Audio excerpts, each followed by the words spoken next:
आज दिल बड़ा उदास और परेशान है, लेकिन मैं आपको, सब सहाफियों को, तजिया नगारों को, एंकर्स को, चैनल मालकान को, वकीलों को, सिविल सोसाइटी को, जो अपनी कलम की जुम्बिश से बहुत कुछ कर सकते थे, उनको, अदल की कुर्सी पर बैठे हुए लोगों को, जमहूरियत पसंदों को एक कहानी सुनाता।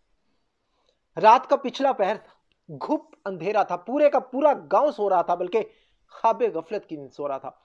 चंद बंदूकों वाले आए और मेरे कच्चे मकान की दीवार फिलांगी, मेरे मुंह पर जुबानबंदी की टेप लगा दी, मेरे हाथ उसी कुर्सी के साथ बांध दिए जिस पर बैठकर मैं अपने छोटे से घर के छोटे छोटे फैसले करते हुए फख्र महसूस करता था। मेरे घर वाले रोए, चिल्लाए, चीखे, लेकिन बंदूकों का बट मारकर सर से लहू का फुवारा रवां करके खामोशी छा गई। हर तरफ खामोशी, वहशत थी, दर्द था, और मैं सब कुछ फटी आंखों से इस उम्मीद पर देखता रहा कि इस खामोशी का खौफ ही इस गांव के मुकीनों को जगा देगा।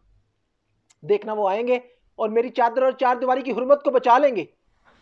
चोरों ने बक्सों में पड़ा हुआ सब कुछ लूटा और फिर से आने की धमकी देकर चलते बने। गांव वाले आए जरूर, लेकिन सुबह, और बजाय डाकुओं के कूसने के मुझ पर ही पल पड़े, ये कहते हुए कि सदीक मोहम्मद, तुम्हें कितनी बार कहा है घर की दीवारें ऊंची करवा लो।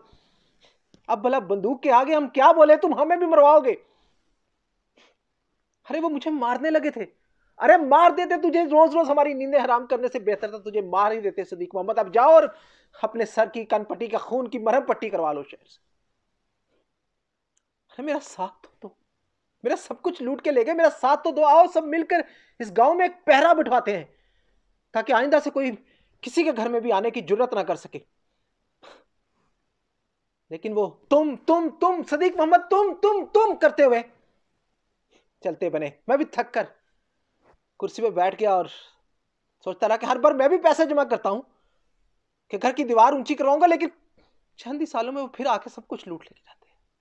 मैं भी सोचता हूं कि अपने घर की दीवार इस बार ऊंची कराऊंगा।